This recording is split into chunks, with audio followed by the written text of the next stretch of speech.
we've had some drama in the U.S. government, and it affects us cruisers.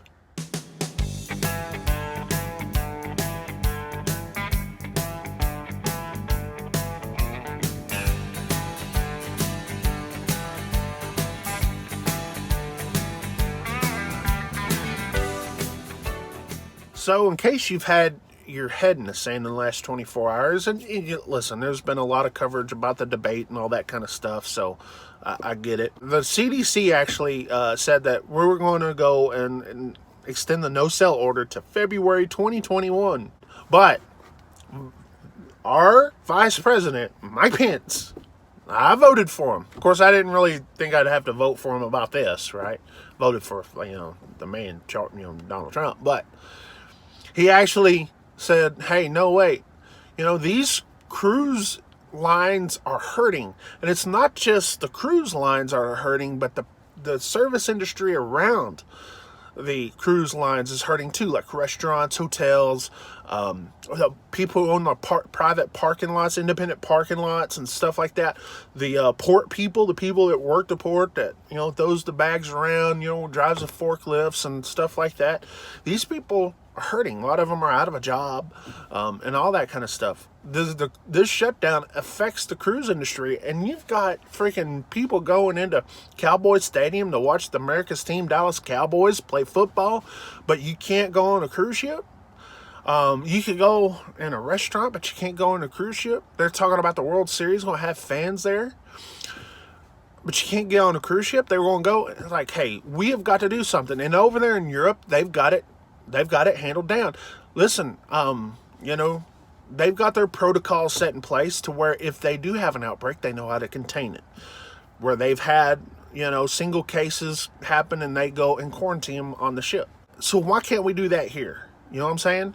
We take those same protocols and enforce them here. I don't see the issue. And Pence said the same thing. We have got to get this industry going, or we are going to lose the industry. These cruise lines depend on us to survive.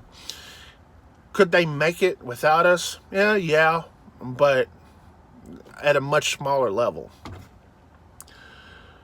And so you have Pence out there saying, well, no, we need to get these guys going in November. We just do.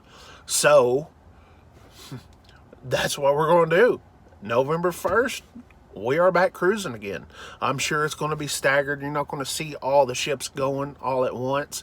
I'm sure it's going to take a while for everything to get back to normal. You're going to have less capacity, less people on the ship, and all that kind of stuff. And that's what's going to happen. That's expected. A lot of a lot of changes are going to happen, and we expect that. We're prepared, but we still want to we still want to go on cruises, man. We do. That's our vacations. That's what we like to do. Those of us that has been on cruise vacations, we're addicted. Hopefully here in a few weeks, we're going to see our first cruise ships going out there. And let me tell you something. I have missed it. Not so much me cruising, but I miss watching the content, I miss watching people's vlogs out there, room tours, ship tours, things of that nature. I miss that. I miss watching the Galveston cruise cam every time the Vista and the Dream and the Freedom go in and out. And I forget the Royal Caribbean ships that go in and out of there. But I miss seeing all that kind of stuff. I miss all the Facebook posts and the pictures and all that kind of stuff.